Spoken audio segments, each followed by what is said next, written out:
নমস্কার, শুভ সন্ধ্যা। আজকে শনিবার 14ই জুন 2025।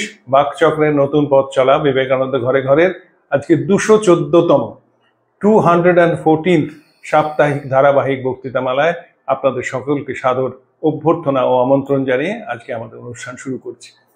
আজকে অনুষ্ঠানের প্রাককথন হিসেবে বলার বিশেষ কিছু নেই। আমাদের তিনজনেরই স্বাস্থ্য সম্বন্ধে কোনো আপডেটস আপনাকে দেবার নেই। আমরা এই অনুষ্ঠানের ধারাবাহিকতার অক্ষুণ্ণ রাখার প্রচেষ্টাতেই ব্রতী হয়েছি এবং আপনাদের আশীর্বাদে সেটা সম্ভব হয়েছে, যার ফলে আজকে 214তম আমরা কন্টিনিউয়াস উইদাউট এনি ব্রেক এখনো অবধি চালিয়ে এসেছি। আশীর্বাদ করুন যেন সেইভাবে আমরা চালিয়ে যেতে পারি।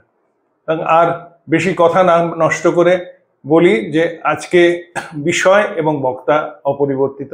বিষয় স্বামী বিবেকানন্দ এবং বক্তা শ্রী তরুণ গোস্বামী, যার পরিচয় নিষ্প্রয়োজন।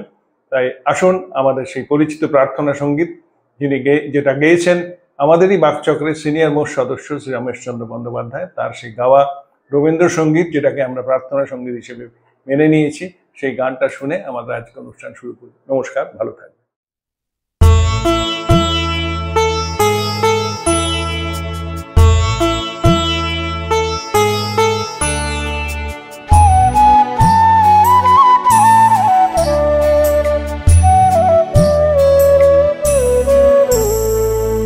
তোমারে করিয়াছি জীবনের ধ্রুবতারা, এ সমুদ্রে আরো কবু হব না গো পথহারা।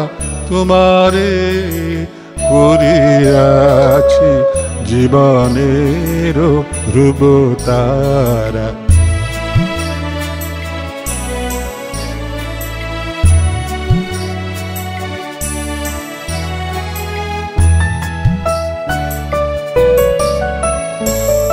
যেথায় আমি যাই না গো তুমি প্রকাশিত থাকো, যেথায় আমি যাই না গো তুমি প্রকাশিত থাকো।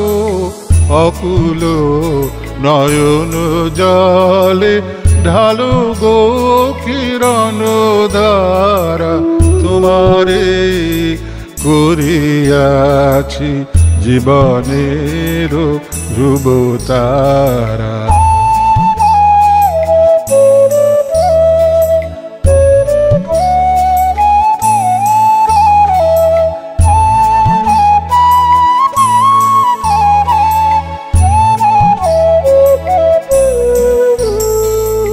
তব মুখ সদা মনে জাগিতেছে সঙ্গপানে, তিলেক অন্তর হলে নাহিরি কুল কিনারা।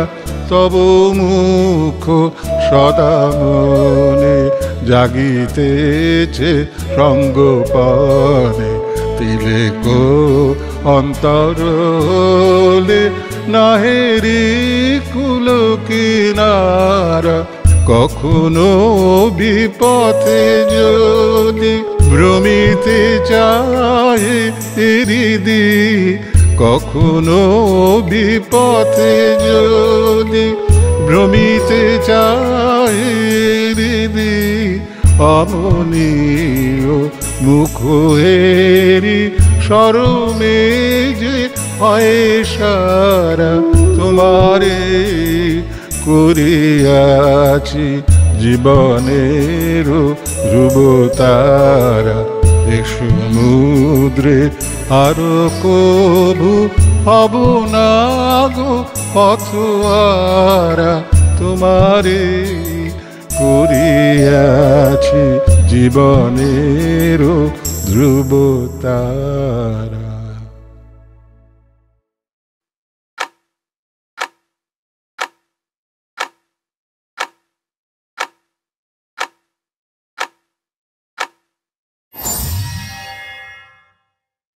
নমস্কার। আজকে আমরা স্বামীজির একটা গুরুত্বপূর্ণ চিঠি নিয়ে আলোচনা করব। 10ই আগস্ট 1899 লন্ডন থেকে লেখা স্বামী ব্রহ্মানন্দকে। এই চিঠিতে স্বামীজি অনেক কটি কথা বলেছেন, যেমন স্বামীজিকে ডাক্তারবাবুরা বলছেন যে ডাল খাবে না। তখন যদিও প্রিমিটিভ ট্রিটমেন্ট, কিন্তু দেখা যাচ্ছে স্বামীজির কিডনিটা গন্ডগোল হতে শুরু করেছে এবং বলছে যে চিনিতে রক্তে শর্করা নেই, কিন্তু অ্যালবুমিনটা বেশি। এর মতে ইউরিক অ্যাসিড গোলমাল যত ব্যায়াম হয়, মাসে একবার ভালো ডাল ইউরিক অ্যাসিড বাড়ায়। অতএব ত্যায্য ব্রহ্মপদম ইত্যাদি। স্বামীজির ডাল খাওয়া বন্ধ হয়ে গেল কারণ স্বামীজির ইউরিক অ্যাসিডটা বাড়ছে। এবং স্বামীজি চিঠিতে লিখছেন যে শরীরটা যথেষ্ট খারাপ, এবং সেখানে স্বামীজির নাড়ি খুব জোরে, বুকটাও দুর্বল হয়ে গেছে, মাসে কি দিন কত খবিষ্যি খাওয়াই ভালো। এবং স্বামীজি তখন ওই হার্টের প্রবলেম শুরু হয়ে গেছে। কিন্তু যে শরীরটা স্বামীজির এত গন্ডগোল করছে, জাহাজে ভালো ছিলাম ডাঙা এসেই সমস্যায় পড়েছে, সেদিকে নজর নেই, কারণ তিনি জানেন দিন শেষ হয়ে আসছে। স্বামীজি তো আপনারা জানেন যখন শরীর চলে যায় তার 10 দিন আগে স্বামীজির প্রস্রাব বন্ধ হয়ে গেছিল। আনন্দ করে শশী মহারাজকে লিখলেন, ঠাকুরের কৃপা, আমাকে আর রাত্রিরে বাথরুমে যেতে হয় না। 2টো কিডনি নষ্ট হয়ে গেছিল ডায়াবেটিসে, একটা চোখ নষ্ট হয়ে গিয়েছিল, 2বার হার্ট অ্যাটাক হয়েছিল, এবং 39 বছর বয়সে স্বামীজি চলে গেলেন। I shall never live to see 40। কিন্তু সেই মানুষটি 1899 মানে 3 বছরের মধ্যে চলে যাবেন, সেই মানুষটি কাজ থেকে ক্ষান্ত হচ্ছেন না। এমন হইতে পারে যে আমি হয়তো বুঝিব এই দেহের বাইরে যাওয়া বা এই দেহকে জীর্ণ বস্ত্রের ন্যায় পরিত্যাগ করাই আমার পক্ষে হিতকর, কিন্তু আমি কোনোদিন কর্ম হইতে ক্ষান্ত হইব না। যতদিন না পৃথিবীর মানুষ ঈশ্বরের সহিত একত্ব অনুভব করিতেছে, তত আমি সর্বত্র মানুষের মনে প্রেরণা যোগাইতে থাকি। তার কতগুলো নমুনা আপনাদের দিই। সারদা বলে কাগজ চলে না। আমার ভ্রমণ বৃত্তান্ত খুব অ্যাডভার্টাইজ করে ছাপাক দেখি গড় গড় করে সাবস্ক্রাইবার হবে। খালি ভট্টাচার্যগিরি 3 ভাগ দিলে কি আর লোকে পছন্দ করে? সারদা মানে সারদা প্রসন্ন স্বামী গুণাতীতানন্দ, তিনি উদ্বোধনের এডিটার। উদ্বোধন ঠিক চলছে না, স্বামীজিকে জানিয়েছিলেন। স্বামীজি সে চিঠি পড়েই বিরাট রেগে গেলেন।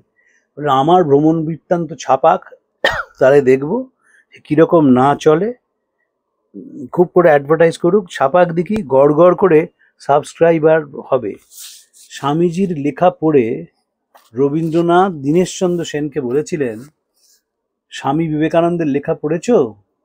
কথ্য ভাষার কি জোর! স্বামীজি চোখে আঙুল দিয়ে আমাদের দেখিয়ে দিলেন। স্বামীজির একটি অসাধারণ ভ্রমণ বৃত্তান্ত আছে, তার নাম পরিব্রাজক। এই পরিব্রাজক গ্রন্থটি আমরা পড়ি না। এত সুন্দর ট্র্যাভেলগ আর কোথাও পাওয়া যায় না। সেইখানে একটি বর্ণনা আছে বনিটো মাছ শিকারের, মনিটো মাছ শিকারের নয়, তিমি শিকারের। সে তিমির বর্ণনা, তিমিকে জাহাজের ডেকে তোলা হলো, তারপর তার মাথাটা ভারী একটা যন্ত্র দিয়ে থেবড়ে মেরে ফেলা হলো, তার পেট দিয়ে অসংখ্য কাগজ খড়কুটো বেরোলো, মাছ বেরোলো। এই যে অপূর্ব বর্ণনা স্বামীজির আছে, এমনিতেও যে বর্ণনা সে সাংঘাতিক। শুরুই করছেন যে দাদা ঋষিকেশের ওং নমো নারায়ণ, ওংটা ঋষিকেশী ঢঙে বলো। এত সুন্দর ট্র্যাভেলগ, এত তার অ্যানেকডোটস, এত মুখে মুখে বিভিন্ন দেশের ইতিহাস বলেছেন, সেটি পড়বার মতো বই। আমাদের দুর্ভাগ্য যে আমাদের খুব কম মানুষই পরিব্রাজক পড়েন। আমাদের যারা শ্রোতা বাকচক্রের, তারাও কজন পরিব্রাজক পড়েছেন তা আমার সন্দেহ আছে। যদি পরিব্রাজক পড়ে থাকেন আমাদের ইনবক্সে জানাবেন যে হ্যাঁ আমি পরিব্রাজক পড়েছি, আমরা আনন্দ পাবো। সুজিতদা বা আমার বা পবিত্রর একটা কমন ফ্যাক্টর আছে। সেই কমন ফ্যাক্টর হচ্ছে আমাদের নাম যশ প্রচার নয়। আমরা চাই আমাদের বক্তৃতা বা চিঠি আলোচনা শোনার পরে আপনারা স্বামীজির চিঠিপত্র পড়তে শুরু করবেন। স্বামীজি নিজের চিঠি সম্বন্ধে বলেছিলেন, arise have a coward, I will tell you this, that whoever reads this letter will imbibe my spirit, have faith onward. যে আমার চিঠি পড়বে সে আমার শক্তি পাবে। এই স্বামীজির কথাটা কিন্তু শুধুমাত্র কথার কথা নয়, বাস্তবিক যে স্বামীজির চিঠি পড়বে সেই স্বামীজির শক্তি পাবে। সুভাষচন্দ্র স্বামীজির লেখা সম্বন্ধে বলেছিলেন যে তখন বয়ঃসন্ধির কাল, একদিন স্বামীজির একটা বই পেলেন, কয়েকটা পাতা উল্টেই বুঝলেন যে এই বই আমি খুঁজছিলাম, এবং তার থেকে বিবেকানন্দের লেখার মধ্যে ডুবে গেলেন। বলছেন যদি বিবেকানন্দ বেঁচে থাকতেন তবে তিনি আমার গুরু হতেন। বলছেন বেনি মাধব, তার যে গুরু ছিলেন বেনি মাধব দাস, তিনি সব, বীণা দাসের বাবা, তিনি সব শিখিয়েছিলেন, শুধু একটা জিনিস শেখাননি, যে গভীর আধ্যাত্মিকতাতেই জীবনের উপলব্ধি, যেটি স্বামীজি বলেছিলেন। শ্রীরামকৃষ্ণ বলেছিলেন ঈশ্বর লাভ জীবনের উদ্দেশ্য। এই কথা শুনেই বেশ কিছু বামপন্থী আছেন, তারা মনে করেন ঈশ্বর লাভ মানে হচ্ছে ইনস্টিটিউশনাল রিলিজনকে ফলো করা। তা নয়। ঈশ্বর লাভ মানে মানুষের কাছে যাওয়া। যে ইজম মানুষের যন্ত্রণা ভোলাতে চেষ্টা করে না, যে ইজম মানুষের দুঃখ কমাতে চেষ্টা করে না, মানুষের চোখের জল মোছায় না, শ্রীরামকৃষ্ণ এবং স্বামীজি সেই ইজমকে ত্যাগ করেছিলেন। ইজম মানে নিজের শক্তি বাড়ানো নয়, ইজম মানে সবাইকে নিয়ে একসঙ্গে চলা, এবং যে পদ্ধতি সব মানুষকে নিয়ে একসঙ্গে চলতে শেখায়, রামকৃষ্ণ বিবেকানন্দ সেই পদ্ধতিটিরই কথা বলছেন। তাই জন্য বলছেন যে কর্ম থেকে ক্ষান্ত হলে চলবে না, কাজ করে যেতে হবে প্রতিনিয়ত। এবং সারদা প্রসন্ন মহারাজকে খুব গালাগালি দিচ্ছেন। আপনারা জানেন সারদা প্রসন্ন মহারাজ উদ্বোধন কি কষ্ট করে বের করতেন, তার কম্পোজিটার, তার প্রেসম্যান পাওয়া যেত না, তিনি বাড়ি বাড়ি খুঁজে প্রেসম্যান কম্পোজিটার নিয়ে আসতেন। স্বামীজি প্রুফ দেখতেন, 19 থেকে 20 হলে গালাগাল করতেন। একদিন কি হলো, বেলুড় মঠে অনুষ্ঠান, স্বামীজি সেখানে রয়েছেন, সারদা প্রসন্ন মহারাজ এসছেন, স্বামীজি তাই খুব গালাগাল দিলেন। বাইরের একজন ভদ্রলোক এলেন, তখন গালাগাল দেওয়া বন্ধ করা হলো, খুব তার সঙ্গে রঙ্গরসিকতা ঠাট্টা কি চললো। তারপর চিনি চলে গেলে আবার গালাগাল দিয়ে শুরু করলেন। এগারো একটা দিক, আবার তাকে অনুপ্রাণিত করেছেন সাংঘাতিক, ওই গুজগুজেগুলো পেছনে পড়ে থাকবে, তুই এক লাফে লঙ্কায় গিয়ে পৌঁছবি। আবার সবাইকে অনুরোধ করছেন তার গুরু ভাইদের যেন সারদা প্রসন্ন মহারাজকে সহায়তা করা হয়। এবং উদ্বোধনের যে প্রথম ইস্যুটা, তার প্রস্তাবনা স্বামীজি লিখেছিলেন, অসাধারণ সেই প্রস্তাবনা। বলছেন যদি কেউ এই হতভাগ্য পরপদ, সেখানে লিখছেন স্বামীজি, ভয় হয় একদম সাংঘাতিকভাবে, যে আমরা কীরকম, আমাদের জীবনযাত্রা কীরকম, সেটা কঠোর সমালোচনা স্বামীজি করেছেন উদ্বোধনের যে প্রথম প্রস্তাবনা সেইখানে।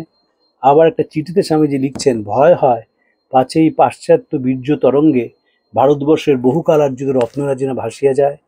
ভয় হয় ভারতবর্ষ না ঐহি ভোগলাভের রণভূমিতে পরিণত হয়। ভয় হয় অসম্ভব অবাস্তব মূলাচ্ছেদকারী ভাবকে অনুকরণ করিতে গিয়া ভারতবর্ষ না ইত নষ্ট ততভ্রষ্ট হইয়া পড়ে। আর উদ্বোধনের প্রস্তাবনায় লিখছেন, দেখিতেছ না যেথায় মহামূর্খ পরবিদ্যানুরাগারের ছলনায় নিজ মূর্খতা আচ্ছায়িত করিতে চায়, যেখানে জন্মালস বৈরাগ্যের আবরণ নিজে অকর্মণ্যতার উপর নিক্ষেপ করে, যেখানে ক্রূরকর্মী নিষ্ঠুরতাকে ধর্ম করিয়া তোলে, যেখানে নিজের সামর্থ্যহীনতার উপর কাহারও কোনো দৃষ্টি নাই, কেবল পরের উপর সমস্ত দোষ নিক্ষেপ, প্রতিভা কতিপয় পুস্তক কণ্ঠস্থে, বিদ্যা চর্বিত চর্বণে, সর্বোপরি নাম গুণবান পিতৃপুরুষের নাম কীর্তনে। এই লেখাগুলো পড়লেই রক্ত গরম হয়ে ওঠে। বাস্তবিক আমরা বছরের পর বছর ধরে তাই করেছিলাম। তাই স্বামীজি সারদা প্রসন্ন মহারাজকে নতুনভাবে বলছেন, যা হোক কাগজটার উপর খুব নজর রাখবে, মনে যেন যে আমি গেছি, এই বুঝি স্বাধীনভাবে তোমরা কাজ করো, এই বুঝে স্বাধীনভাবে কাজ করো। টাকা কড়ি বিদ্যা বুদ্ধি সমস্ত দাদার ভরসা হইলেই সর্বনাশ আর কি। কাগজটা আর পর্যন্ত টাকা অমনি আমি আনবো, আবার লেখাও আমি, আমার সব। তোমরা কি করবে? সাহেবরা কি করেছেন? আমার হয়ে গেছে, তোমরা যা করার করো। একটা পয়সা আনবার কেউ নেই, একটা প্রচার করার কারোর ক্ষমতা নেই, একটা বিষয় রক্ষা করার বুঝি কারো শক্তি নেই, এক লাইন লিখবার ক্ষমতা কারুর নেই, সব খামোখা মহাপুরুষ। এর সামনে একটা কথা ছিল, সেটা এডিট হয়ে গেছে, খামোখা ভরিয়পুর করা মহাপুরুষ। স্বামীজি গুরু ভাইদের গালাগালি দিচ্ছেন যে তোমরা কি করবে, আমার ওপর আস্থা রাখাটা ছাড়ো। আমাদের স্বামীজি তো 1902 সালে চলে গেলেন, এখনো বহু প্রাইভেট প্রতিষ্ঠান আছে, তারা বন্ধ হয়ে যায় কেন? কারণ যোগ্য লোক পাওয়া যায় না। ধরুন একজন খুব এফিশিয়েন্ট, তারপর তার বয়স হলো, তিনি চলে গেলেন, তিনি আর তার বেতনটা পরের কাউকে দিয়ে যান না। কেন দিয়ে যান না? তার ভেতরে একটা জিনিস কাজ করে, এটা চলবে না। এই করে বহু প্রতিষ্ঠান বন্ধ হয়ে যাচ্ছে। আমি নাম করে বলছি না, উত্তর কলকাতার একটি বিরাট প্রতিষ্ঠান, আগে কত মানুষ সেখানে যেতেন, এখন টিম করে সেই প্রতিষ্ঠানটি চলছে। তার কারণ হচ্ছে যাঁরা ছিলেন তারা উত্তরসূরিদের হাতে ব্যাটনটা দিয়ে গেলেন না। কিন্তু রামকৃষ্ণ মিশন তা নয়। এত বছর ধরে যে প্রতিষ্ঠানটি চলছে তার কারণ হচ্ছে যে এরা একদম অর্গানাইজেশনটাকে সবার আগে দেখেন, কে আসবেন, কিভাবে অর্গানাইজেশন চলবে, এদিকে তাদের তীক্ষ্ণ নজর রয়েছে। তো স্বামীজি বলছেন সেখানে যে সমস্ত দাদার টাকা কড়ি বিদ্যা বুদ্ধি সমস্ত দাদার ভরসা হলেই সর্বনাশ আর কি। স্বামী লোকেশ্বরানন্দজি গোলপার্ক থেকে চলে গেলেন, তার শরীর চলে গেল। সবাই অনেকেই বললেন গোলপার্ক বন্ধ হয়ে যাবে, বন্ধ হলো না কিন্তু। তারপর প্রভানন্দজি এলেন, তারপর সর্বভূতানন্দজি এলেন, তারপর সত্যদা এলেন, এবং এসে এই প্রতিষ্ঠানকে সামনের দিকে নিয়ে চলে গেলেন। সুপর্ণানন্দজি সত্যদা এলেন এবং সকলেই কিন্তু প্রতিষ্ঠানটিকে সামনের দিকে এগিয়ে নিয়ে চলে গেলেন। তাই কোনো কিছুই বন্ধ থাকে না। এই যে কোনো কিছুই বন্ধ থাকে না তখনই সম্ভব যখন আপনি ইয়াং জেনারেশনের ওপর আস্থা রাখতে শুরু করেছেন। এবং স্বামীজি বলছেন, তোমাদের যখন এই দশা, তখন ছেলেদের হাতে 6 মাস ফেলে দাও সমস্ত জিনিস, কাগজপত্র, টাকা কড়ি, প্রচার ইত্যাদি। তারাও কিছু না পারে সেসব বেচে কিনে যাদের টাকা তাদের ফিরিয়ে দিও। মঠের খবর তো আর কিছু পাই না। শরৎ কি করছে? আমি কাজ চাই, মরবার আগে দেখতে চাই যে আজীবন কষ্ট করে যা খাড়া করেছি তা একরকম চলছে। তুমি টাকা কড়ির বিষয়ে কমিটির সঙ্গে প্রত্যেক বিষয়ে পরামর্শ করে কাজ করবে। আমি রামকৃষ্ণ মিশনের সঙ্গে বহু বছর ধরে যুক্ত। আপনি অনেকেই ভাবতে পারেন আমি কেন এটা বলি, তার মানে কি আমার অহংকার নয়। আমার জীবনে রামকৃষ্ণ মিশন একটা অংশ, যেমন হার্ট লাংস থাকে আমার জন্য রামকৃষ্ণ মিশন। এখনকার যে তরুণ স্বামীজিরা এসছেন, তাদের মধ্যে যে বিদ্যানুরাগ, তাদের মধ্যে যে আধুনিকতা, তাদের মধ্যে যে আধুনিক প্রযুক্তির ওপর নিয়ন্ত্রণ, এটি দেখবার মতন। আমি প্রচুর তরুণ সন্ন্যাসীদের সঙ্গে মিশি যাদের 2 বছর 3 বছর সন্ন্যাস হয়েছে। সত্যিকারের তারা কিন্তু একেবারে রত্ন, এবং তারা কম্পিউটার যেমন ভালোভাবে জানেন তেমনিভাবে ফাইন্যান্সিয়াল ম্যানেজমেন্ট জানেন।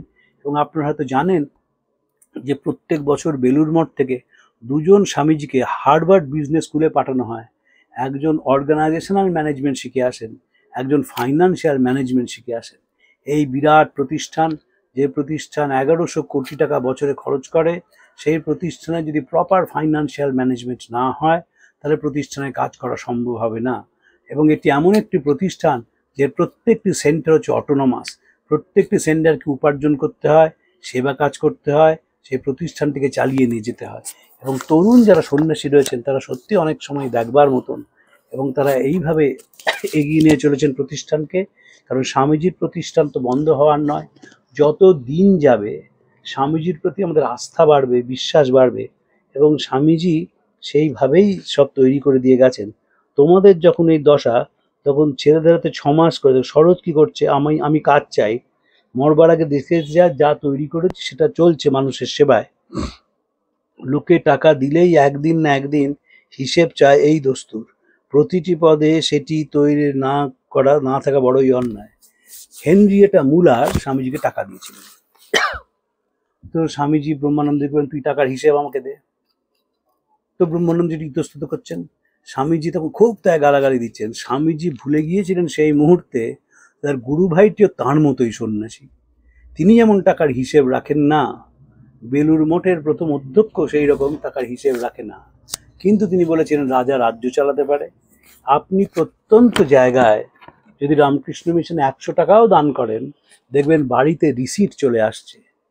এবং এটি কিন্তু কোনো প্রতিষ্ঠানে দেখা যায় না যে রিসিটটি চলে আসছে, এবং ঠিক ডাকযোগে কিছুদিন পরে বা কম্পিউটারে যদি আপনি মেল দিয়ে আসেন, কম্পিউটারে আপনি রিসিটটি পেয়ে যাবেন। এবং এটি স্বামীজির জন্যই সম্ভব হয়েছিল। IIM জোকার 2টি মেয়ে, তারা রামকৃষ্ণ মিশনের যে ম্যানেজমেন্ট তাই নিয়ে তারা ডক্টরেট করছেন। এবং কিভাবে এই প্রতিষ্ঠান এতদিন হয়ে গেল তবু এই প্রতিষ্ঠানটি কিভাবে চলছে, কিভাবে প্রতিষ্ঠানটি আরও আধুনিক হচ্ছে, কিভাবে প্রতিষ্ঠানটি আরও সুন্দর হচ্ছে, সেটি দেখবার মতো। আপনাদের ছোট্ট উদাহরণ দিয়ে তারা বুঝতে পারবেন। উদ্বোধন কার্যালয়ের যে বই, সে বইগুলো আপনি 15 বছর আগে দেখুন, এখন দেখুন। এখন উদ্বোধনের বই যে কোনো ভালো পাবলিশিং হাউসের বইয়ের সঙ্গে কম্পিট করতে পারে।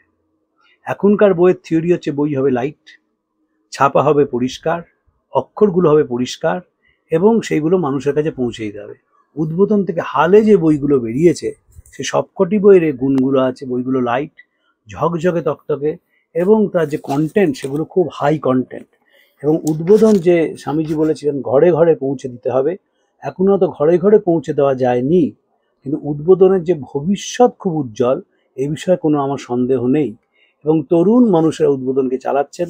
স্বামী কৃষ্ণানাথানন্দজি তিনি একজন তরুণ, তিনি যেভাবে উদ্বোধনের নেতৃত্ব দিচ্ছেন, তিনি যেভাবে এডিটোরিয়ালগুলো লিখছেন, তিনি যেভাবে আর্টিকেল সিলেক্ট করছেন, আমি নিশ্চিত যে উদ্বোধন অচিরেই মানুষের কাছে পৌঁছে যাবে। আসলে অনেক জায়গায় উদ্বোধন সম্বন্ধে একটা মানুষের রিজার্ভেশন আছে যে উদ্বোধন বুঝি একটা শুধু ধর্মীয় পত্রিকা।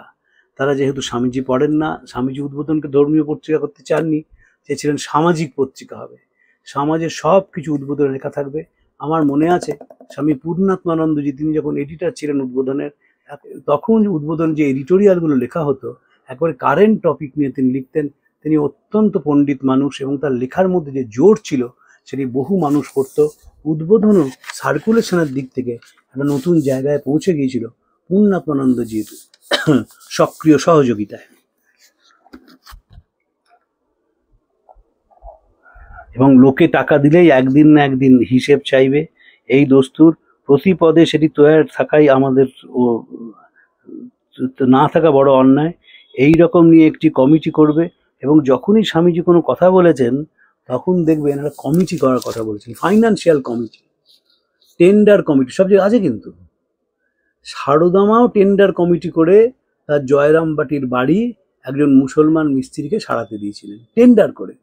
এ ভাবা যায় না, কোনো রকমের ব্লাইন্ড সিলেকশন নয়, একেবারে রেট নিয়ে যে সবচেয়ে কম।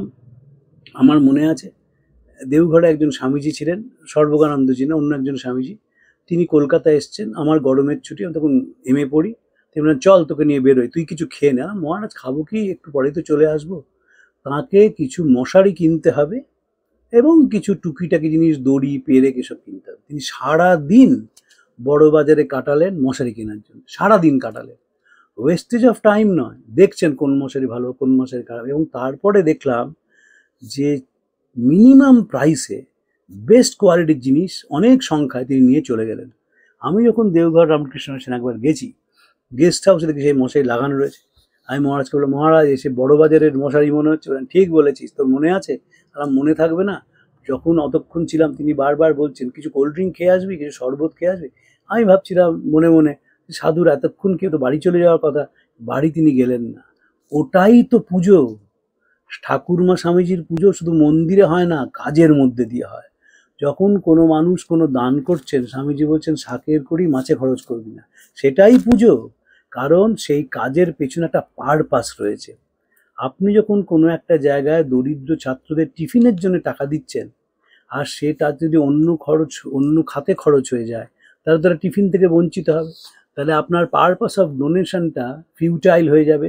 স্বামীজি এসব ব্যাপারে সতর্ক ছিলেন, কারণ স্বামীজি বিলেতের প্রতিষ্ঠানগুলোকে দেখেছিলেন এবং সেই প্রতিষ্ঠানের একটা অনেস্ট রেপ্লিকা করতে চেয়েছেন। সাহেবদের বহু দোষ, কিন্তু একটা বড় গুণ হচ্ছে যে তারা অসম্ভব কিছু কিছু জায়গায় অনেস্টি তাদের আছে। যেমন ফাইন্যান্সিয়াল অনেস্টি দেখবার মতো নিজেদের দেশের ক্ষেত্রে, অন্য দেশের ক্ষেত্রে অর্থ নয়।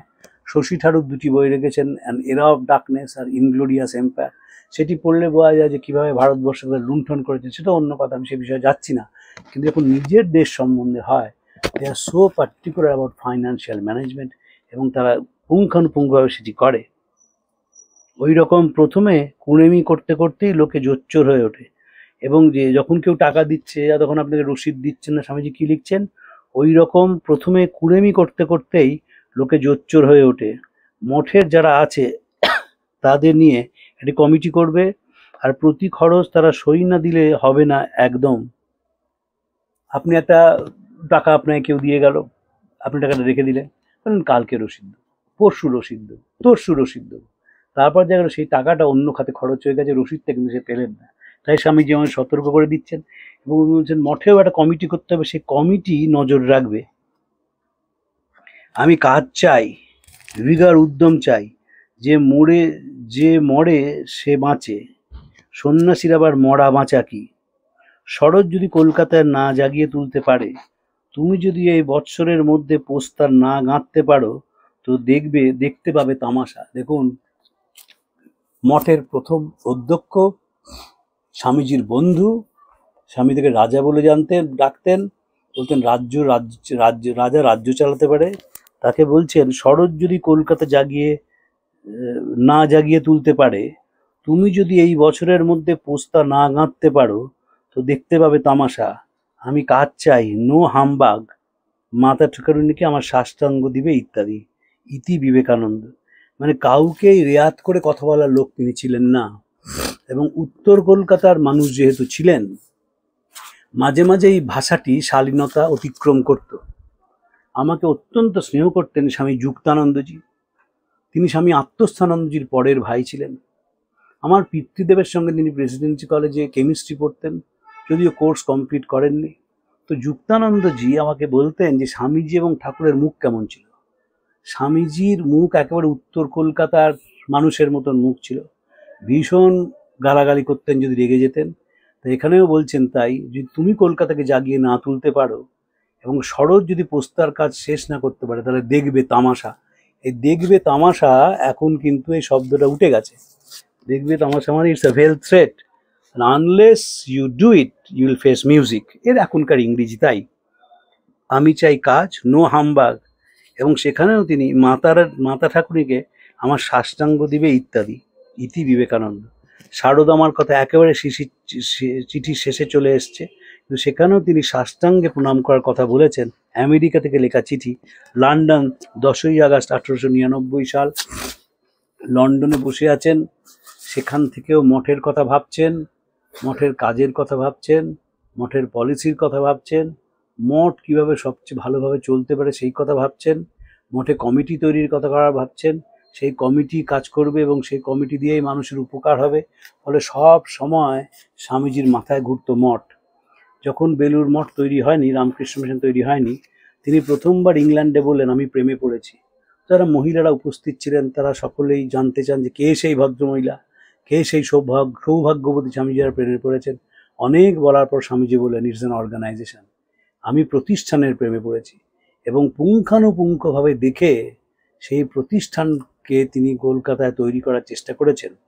তাই যেদিন রামকৃষ্ণ মিশন প্রতিষ্ঠিত হয়, স্বামী যোগানন্দ তাকে বলেছিলেন তোমার এসব বিলিতি রঙে হচ্ছে।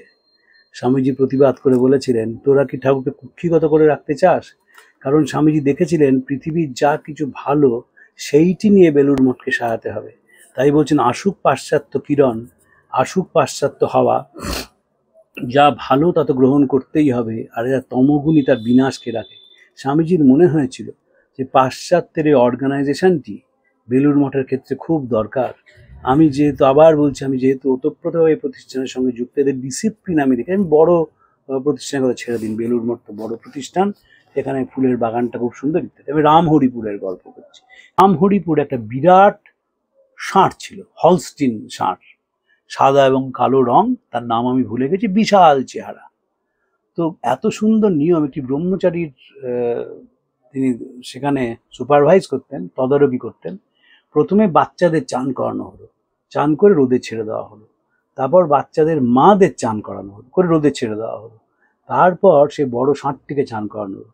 এই যে সিস্টেম সারা বছর ধরে চলছে, রোদ, ঝড়, জল, বৃষ্টি, ঋতু পরিবর্তন, সকলের মধ্যে দিস ইজ দ্য সিস্টেম। এবং সেই ছোট্ট বাচ্চাগুলো এমন শিখে গেছে, চান করে তারা রোদের মধ্যে দাঁড়িয়ে গা ঝাড়বে, এমনভাবে শিখে এত সুন্দর প্রোগ্রাম হয়ে গেছে। প্রোগ্রাম কেন?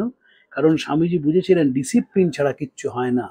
এবং এই ডিসিপ্লিন শুধু মানুষের ক্ষেত্রে লাগালে হবে না, ইতর প্রাণীর ক্ষেত্রে একরকম ডিসিপ্লিন আমাদের লাগবে। যদি আমরা ডিসিপ্লিন না হই, যদি আমরা কনস্ট্রাকটিভ না হই, তাহলে আমাদের পক্ষে এগিয়ে যাওয়া সম্ভব নয়। স্বামীজিটি অন্তর থেকে বিশ্বাস করেছেন, এবং বিশ্বাস করেছেন বলেই বেলুড় মঠটিকে যত সুন্দর সুন্দর করে সাজানো যায় সে ব্যবস্থা করছেন। বিলেত থেকে চিঠি লিখছেন আমেরিকা থেকে যে কালই চিঠির উত্তর দেবে, শরৎ মানুষের সঙ্গে মিশবে এবং আমাদের কথা মানুষকে জানাবে। লোকে তো প্রশ্ন করতে আসছে, তা সেখানে হচ্ছে এখনকার ভাষায় পিআরও জানাবে যে প্রতিষ্ঠানটা কি, এই যে এতগুলো যুবক স্বামীজি আমেরিকায় গেছেন, কি প্রতিষ্ঠান, স্বামীজির ধর্মে মতি আছে কিনা ইত্যাদি ইত্যাদি। এবং কালই প্রত্যেকের চিঠির উত্তর দেবে। আমাদের কি হয়, যদি আপনি চিঠি লেখেন এবং চিঠি উত্তর না পান, তাহলে কিছু ফ্রাস্ট্রেশন গ্রো করে, এরা এতটাই অহংকারী যে আমার চিঠির উত্তর দিল না। তাই জন্য চিঠি লেখার জন্য একজনকে রেখেছিলেন। এবং স্বামীজি আপনারা জানেন ট্রাইলিঙ্গুয়াল খবরের কাগজ বের করতে চেয়েছিলেন, এবং সেখানে গুপ্ত তিনি হিন্দি এবং বাংলা দুটো ভাষাতেই লিখবেন। গুপ্ত মানে স্বামী সদানন্দজি স্বামীজির শিষ্য, হাতরা স্টেশনের প্রাক্তন স্টেশন মাস্টার। এইভাবেই যে ডিভিশন অফ লেবার, প্রত্যেকের কাজ আলাদা হয়ে গেল, সেটি স্বামীজি করেছিলেন। স্বামী শারদানন্দজি বহু মানুষকে সেবা করেছেন। তো একটি ব্রহ্মচারী একদিন দেখেন যে মহারাজ দুপুরবেলায় কোথায় যান। তো একদিন সেই ব্রহ্মচারীটি মহারাজের পিছনে যাওয়া শুরু করেছে। দেখলেন মহারাজ উদ্বোধনের বাড়ি থেকে বেরোলেন, তারপর বিভিন্ন রাস্তার গলির মধ্যে ঢুকলেন। তখন ব্রহ্মচারী ভাবছে নিশ্চয়ই মহারাজ কোনো মহিলার কাছে যাবেন। মহারাজ এক মহিলার কাছে গেলেন, তিনি চলৎশক্তিহীন এক বৃদ্ধা। মহারাজই একমাত্র তার সহায় সম্বল। সেখানে গিয়ে তার খাওয়ার ব্যবস্থা করলেন, তাকে খাইয়ে দিলেন, তারপর আবার মঠে এসে চলে গেলেন। এই যে ব্রহ্ম হতে কীট পরমাণু, সর্বভূতেই সেই প্রেমময়, প্রাণমন শরীর অর্পণ করো সখে এসবের পায়। এটি কিন্তু শোনো কথার কথা নয়, এটি স্বামীজির ব্যক্তি জীবনের অভিজ্ঞতা, এবং সেই অভিজ্ঞতা তিনি পরম্পরার মধ্যে দিয়ে রামকৃষ্ণ ভাব আন্দোলনের মধ্যে ছড়িয়ে দিয়েছেন। তাই ক্রিস্টোফার ইশারুট বলছেন, it is the best of all the religious movements of our time. Govind Sadashiv Ghurye তার বিখ্যাত প্রবন্ধ ইন্ডিয়ান সাধুস, তার যে অংশে রামকৃষ্ণ মিশন সম্বন্ধে আছে, সেখানে বলছেন যে রামকৃষ্ণ মিশন কি করে, বলছেন যে কাজ ছাড়া মিশন থাকতে পারে না, একদম কাজ ছাড়া থাকতে পারে না। It will be wrong to assert, as some have asserted, that the generative ascetics is attracted towards asceticism as a convenient profession or a decent cloak for indolence. আলস্যের কোনো জায়গা রামকৃষ্ণ মিশনে নেই, পুরোটাই কাজ। গুডউইন মারা গেলেন, তার মাকে স্বামীজি লিখলেন যে কর্ম কাকে বলে তার থেকে সে কোনোদিন সরে আসেনি, সে কাজ থেকে কোনোদিন পালায়নি। যে কাজ থেকে পালিয়ে যায় সে বিবেকানন্দ তাকে ভালোবাসেন না। এবং গোবিন্দ সদাশিব ঘুরি বলছেন যে Anand ending names have gain favour among all sects of Indian sadhus, and what is more important, his example has reawakened the Indian sadhus the need of wider organization and propaganda. ভারতবর্ষের বিভিন্ন সন্ন্যাসী প্রতিষ্ঠান তারা যে নামের শেষে আনন্দ ব্যবহার করছে, সেটিও স্বামীজিকে দেখার ফল। স্বামীজিকে দেখেই তারা অনুপ্রাণিত হয়েছেন, এবং সেবা কাজের মধ্যে যে বিভিন্ন প্রতিষ্ঠান ডুবে গেছে, সেটিও স্বামীজির অনুপ্রেরণার ফল। এমন কোনো প্রতিষ্ঠান পাবেন না ভারতবর্ষে, ধর্মীয় প্রতিষ্ঠান, যারা কোনো না কোনোভাবে সেবা কাজ করছেন, মানুষের মধ্যে দেবতাকে আবিষ্কার করছেন, এবং সেই মানুষকে সেবা করে কৃতার্থ এবং ধন্য হচ্ছেন। আপনাদের নমস্কার জানিয়ে আজকে শেষ করছি। প্রাণারাম প্রাণারাম প্রাণা